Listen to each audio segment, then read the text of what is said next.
Hello বন্ধুরা, আমি Joel Ahmed আছি আপনাদের সাথে। আর আমার সাথে আছে আমার কাকা। আমি ভাই বলো ভাই। আজকে আমরা দেখতে যাব একটা আজব ঘটনা। আমরা শুনলাম যে আমাদের এই মানে বন্দির ভিতরে নাকি একটা রাক্ষস বের হয়েছে। রাক্ষসটা আসলেও ছাগলের পেট থেকে হয়েছে, এটা শুনতে পেরেছি। এটা শোনার পর আমরা এদিকে অগ্রসর হলাম। এই দেখেন খোলা মাঠ, এই যে আমরা এদিকে যাচ্ছি। ওই ওই ওই যে লোকগুলা দেখা যাচ্ছে না, ওইখানে আমরা যাবো। দেখি রাক্ষসটা কেমন, কিভাবে হইলো। মানুষ অনেক কিছু বললো, অনেক মানুষ দেখতে আসছিল। ওই যে মানুষ যাচ্ছে, ওই যে ওদিকে আছে।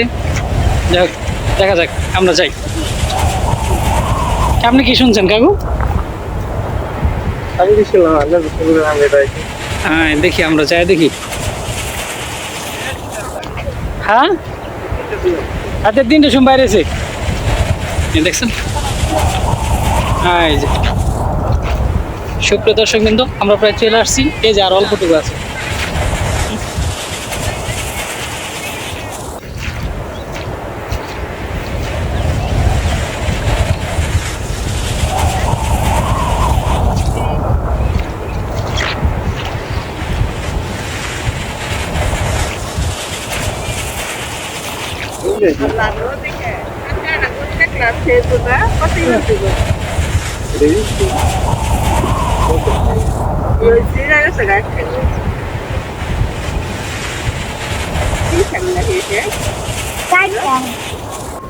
এটা এরকম হয়েছে কেন?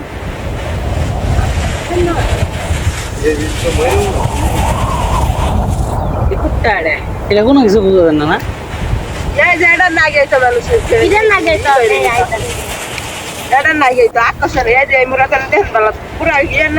দেখি দেখি দেখি দেখি একটু সাইড হোক।